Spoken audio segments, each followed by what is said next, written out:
Did you know that if you oppose the government's vaccine mandates and you protest against their draconian lockdowns, you're a Man baby Nazis, just people who just want to cause trouble, these man babies. They want to complain about the vaccination, and they deserve to get the full force of everything that's coming their way. And also, if you support women's rights and you accept that they're adult female humans, you're also a fake feminists who are playing footsies with Nazis. That rally was a nasty, hateful event long before anyone offered up the Nazi salute. And of course, the latest one, if you oppose the government's voice referendum and you are planning to vote no or even debate the idea of voting yes, you are also a... And the Liberal and National Party, despite any state-based weasel words, stand condemned. To campaign against this is just wrong.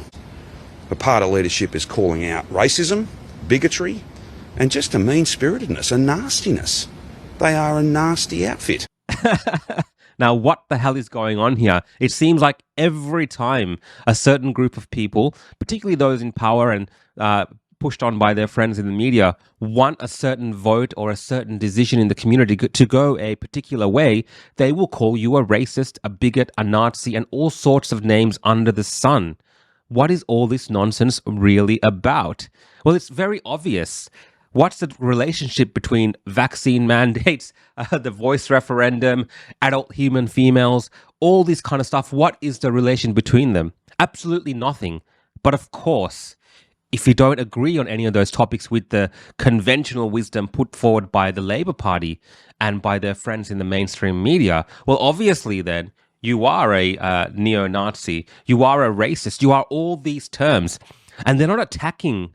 Let's make this very clear. They're not attacking the person that they're actually claiming that they're attacking. They're actually playing a psychological game with the rest of the population who are watching this kind of thing, because they're telling you that if you associate with these people in any way or form, particularly by entertaining their ideas on this particular issue, the no campaign, if you entertain those ideas, if you even remotely have an inkling to think that way, you might possibly be also a racist and a bigot. So it would do you very well in our community if you don't want to get smeared and slandered to vote yes. That is what this is being reduced down to. And we have seen the dangers of that throughout the past 2-3 years when you've allowed these governments and these bureaucrats, people like Daniel Andrews, to go around calling everyone a Nazi or a racist. Nazis. That's who's getting preferences from the Liberal Party. They are preferencing Nazis. People who are not just anti-Semites, but they are Nazis. For not doing, very basic things that instinctively, as a gut feeling, we feel there's something going on, right? Today, we're seeing the after effects of all of this. Let's look at the vaccines, for instance. We're seeing that AstraZeneca, for instance, is, banned or suspended or not available in Australia anymore. There was a time when these people were religiously pushing this thing. We've seen, of course, the impacts of most of these vaccines have had in our community. Now, of course, that's been debated in Parliament and all sorts of different spheres of influence. But at the ground level, most people in Australia are now seeing that the stories and the misinformation that they were fed by the government, Big Pharma, and all these other interests was all based on nonsense. But the way they pushed that onto the community, the way that they stopped you from questioning all of this, was to tell you that if you dare question this, you are most likely a bigot, a racist, or a neo-Nazi, amongst many sorts of other things.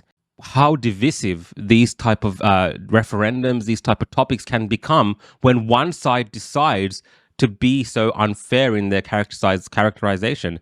Now, the Liberal Party is copying this right now because they've come out and said, hey, look, we're going to look into this in a different way. We're not going to go down the straight path of a yes. And now they're proposing other things. And that's okay in a rational society where we are apparently having a vote, right? Having a referendum to decide in an advanced democracy like Australia. So why let people vote if you're going to tell people that if you don't vote for this, then you're a racist and a bigot? Or a Nazi, whatever they want to term it as. Why even put it to a vote?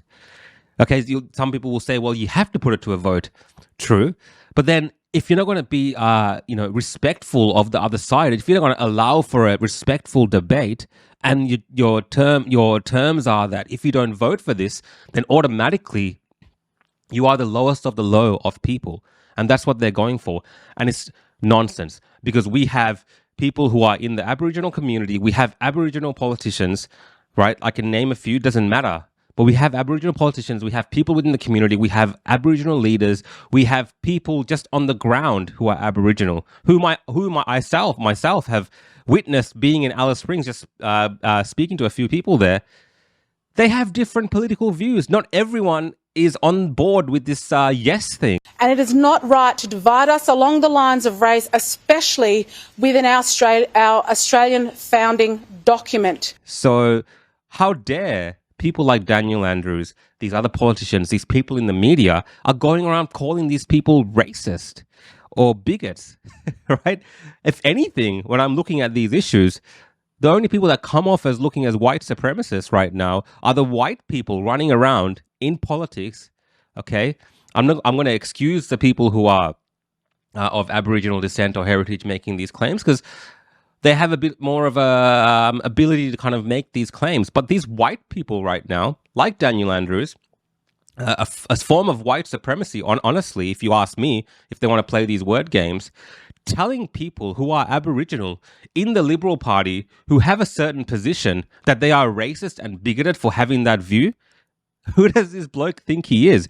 These are the types of things and people that we are dealing with.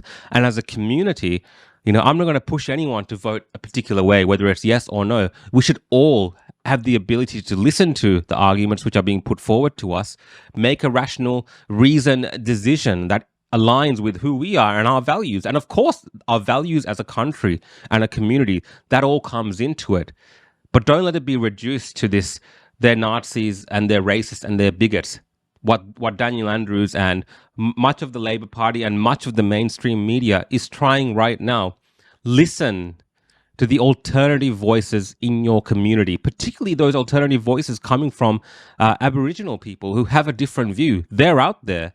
And then put those two conflicting or different points of view, consider them in your mind, and then come to a decision. Okay, I'm going to try as much as I can to avoid telling people which way to vote. I think it's clear from my reaction to this what I'm thinking, and you can make up your mind about that. But it is high past time that we start calling out these politicians and the media who are engaging in this type of activity. And I was subjected to this while I was covering the women's rights rally, where I'm guessing a Caucasian white person, came up to me and whispered in my ear, Rukshan, you're also a Nazi, aren't you? And I told him what I think, and this is what I think. Bro, I'm in the middle, man. I'm just getting both sides. Yeah? Say it again, man. Say it again. Why? What do you call me a Nazi for? What? For protesting lockdowns, I'm a Nazi? You're a white guy calling a Sri Lankan a Nazi. What's wrong with you, man? Are you a racist? Are you a racist?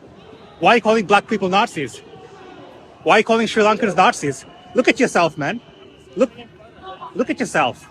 Why are you walking up to me calling me a Nazi? Look at yourself, man. Look at your privilege. Look at your white privilege. Walking up to a Sri Lankan guy, calling him a Nazi. Who do you think you are? Off, man. Now, you might be saying, oh, you're overreacting and, you should not engage with these people. Actually, we should be engaging with this and telling these people where to go, because it is not on. We in this country should be able to have different ideas, share different points of view, debate those ideas in good faith without being called these derogatory terms by the other side. And to allow it to come to this, where it's so casually thrown around, despite the historical significance and the very heinous historical connotations that carries, we should be rejecting that and not letting it be lowered to the standard where it's just a part of our political discourse to win an argument. Anyway, guys, thanks for watching. If you're liking my content, you can follow me on @TheRealRukshan on Twitter, Facebook, YouTube, Rumble, Instagram, and also Telegram. Don't tell the government. Okay, bye guys. See you next time.